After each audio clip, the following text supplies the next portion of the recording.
how does the SERS impact you, and what relevance has it got to do with you this day, right? I mean, all of you are very interested in this. I mean, we can talk about national statistics and this and that, right? But essentially, if we dwell into that, okay, what matters more to the common citizen is that how will this impact them? How will HDB policy impact their daily lives, right? For example, this SERS policy, right? What does it mean for everyone? So one of the issues that are very important in Singapore, one of them is have enough food on the table to eat. All right, this comes in the forms of two things. One is food, and food security, and as well as ability to afford that food, as well as the second basic need is shelter. All right, these are two of the most essential human needs that you can't run away from. All right, so when these two things start to get affected, right, Singaporeans start to get concerned, right? Why? Because when you don't have enough food on the table, the rest is nonsense. Yes. You don't have a shelter when you come back to after work, right? That is also nonsense, because you're either going to have to rent, find a place to sleep, or sleep in the streets, all right? That is it. That is what it means to have a shelter. So that is why in the early days, HDB have a policy, right, that says, okay, let's start building some public housing for people, right? That your and my essential needs are met. Yes or no? Okay? So that was a true mission of HDB in the early days, all right? The next thing that we must ask ourselves, all right, is what has this SERS got to do with us, all right? So everyone has a so-called as a home, right? Agree? Everyone has a home right now where you're staying. If not, then please flag out to us. We try to find you a new home, so on and so forth, yeah? But I suppose everyone has a house that they can call a home. Okay, this is very important. If you have nothing to come back to, then what are you working for? Yes? So I'm going to ignore the questions on, a bit more on the national level, but I'll focus on what it means to a common man, because my audience here today is a common man, yeah? And the common man wants to see food on the table and a house to stay. Very simple. And so the question is, okay, so, my house is good, my property value is going up. Yes, I should feel appreciative and everybody should be happy. On the paper, 600,000 becomes a mil. Wouldn't anyone be happy? Come. Tell me, would you be happy if you see your house $600,000 a mil? Anyone? Okay, happy. I see some happy nods here. Yeah, it's true. Any more happy nods? Okay. So on the surface, yes, you're right. Your monetary your monetary assets have gone up, right? That is true on paper, yes. But the question is, do most Singaporeans, like you and me, do most Singaporeans own one or two or more properties to stay in? Come. Or able to stay in? Anyone got the answer? Do most Singaporeans own one, two, or three properties? Come. One, right? Most own one, right? Unless you tell me you're a savvy investor, you pay seller stamp duty, or ADSD perhaps, and pay all the stamp duties as per needed lah, yeah? Then okay, never mind, you're in the better strata, yeah, I agree. But as far as I know, most Singaporeans own one property. Alright, so let's say your property value has increased, right? Okay, very happy. Then you've got to realize, hey, I sell this property, I'm very happy. But do I need to buy my next property? Do I need to buy my next property in an increasing property trend?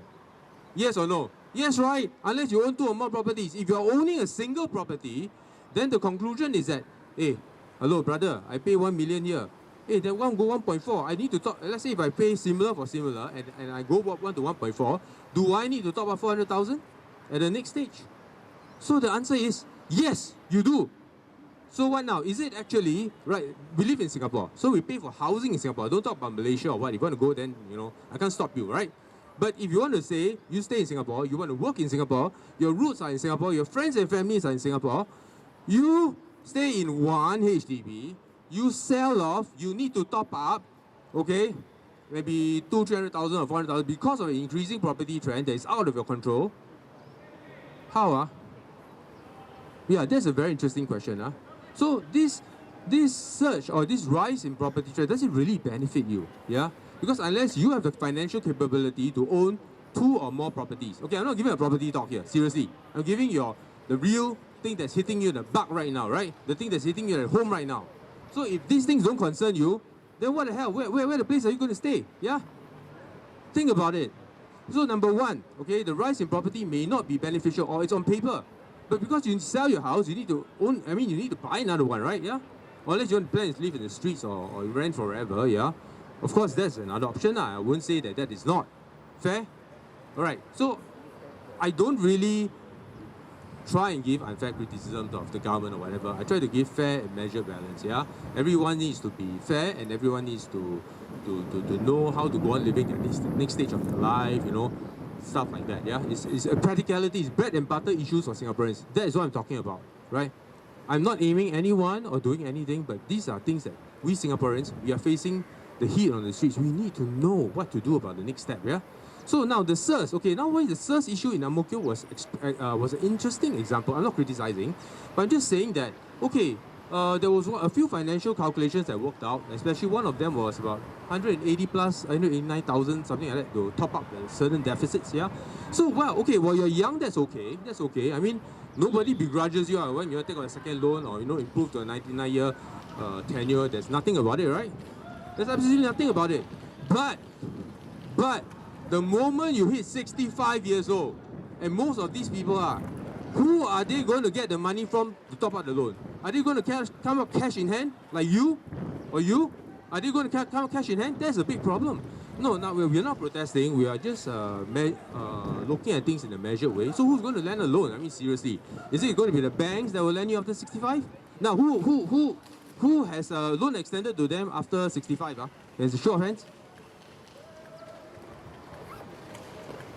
Okay, none, right? None that's 65 and above actually has a loan extended to them, right? For housing loan, right? Why? It's because after 65, the tenure to pay the loan will be dramatically shortened, right? Potential tenure. And basically, unless you have enough collateral or security to do so, in which case you don't need to borrow from the bank, right? Otherwise, the bank will lend you. Because if, let's say, the person passes away during the thing or unable to fulfill their obligations due to age and lesser job opportunities, then the bank will be stuck, right? Yes. So these are things that we need to think about, right? And SERS alone, right, from its very definition, right, actually is a scheme that the government, you know, takes back the housing for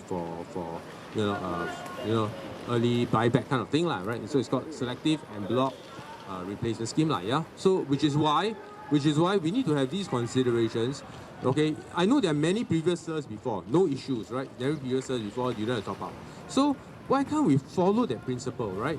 Where PV actually suggests that, okay, number one, on matter of principle, we cannot ask these people to top up, you know, at least give them a one-for-one replacement. Even it may not be an apple for orange, at least it's better than having to top up when these people are cash strapped. They have paid, some of them have paid off their housing, right? Paid off their housing. So it's like, where do you want them to live? They're actually expected to stay there until they die. There are other emotional attachments, but let's say that, okay, never mind, they're stepping in the shift, correct?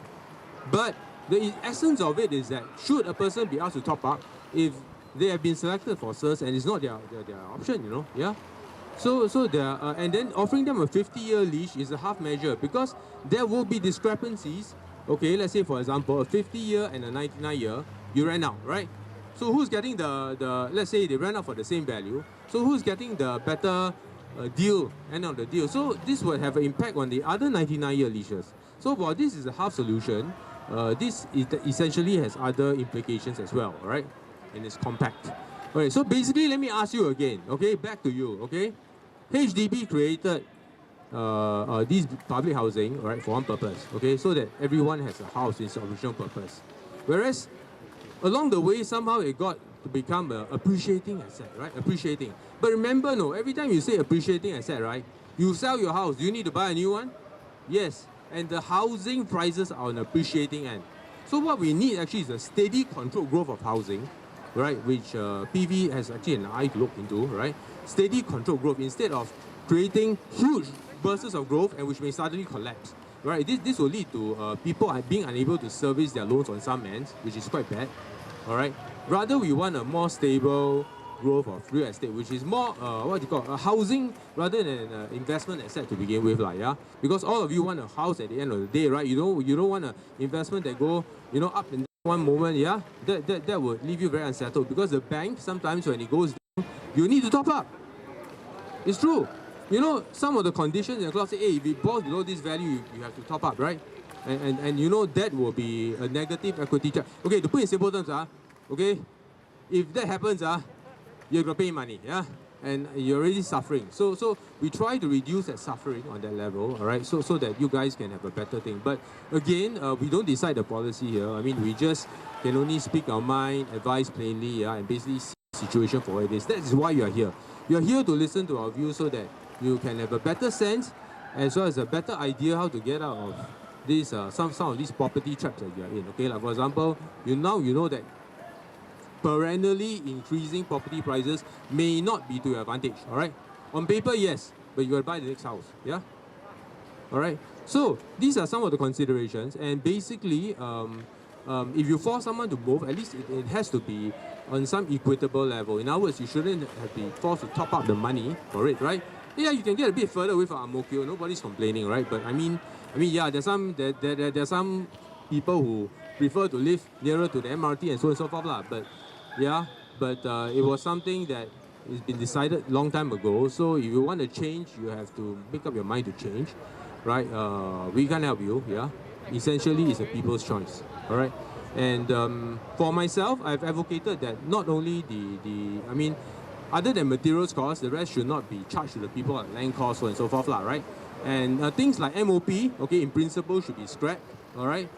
CPF, if they charge you CPF, should you need to return with interest, knowing that at first they sold you the flat, okay, they sold you the flat, right?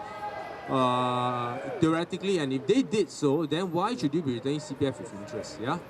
Yeah. And also, maybe we're looking at, if possible, tenureship of the HDB can be extended, lah, right? Because after all, it's an asset that was sold with land costs. You want to defray the land costs or extend the tenure? I think both are acceptable possible solutions. At least you leave something to your descendants, yeah? So there's something that's called permanency. There's a sense of homeness. There's a sense of reality, right, that we need to bring back to Singapore, right, to the housing scene. Because this house belongs to, so-called, it was sold to you, so it supposedly belongs to you, right?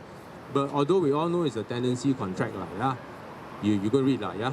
Okay, so basically, there are things, right, that you need to know, and you need a house. You need a house end of the day. You don't want people to force you out of the house and ask you to top up. That is, I think on the surface of it, it sounds not so well to you, although financially it may be balanced, right? But I think it's still not a fair deal for the people, yeah? So we need to get a better deal. We need to get a better deal, a fairer deal, okay? So that's what I'm saying, okay? Any of you who don't get what I'm saying, all right, can kind of look over me after that. I will try and give you some explanation. But if every one of you gets a sense of what I'm saying, right, then I suppose it's time that we need to look at possible changes or things we can maybe, help this government along or form the next one or, whatever, like just get more representation in your voice. I believe that would help change a bit of things, yeah? After all, we are all actually voicing out for the people, right? People like us, we are common people. All of us are, even civil servants, all are affected by these policies, right?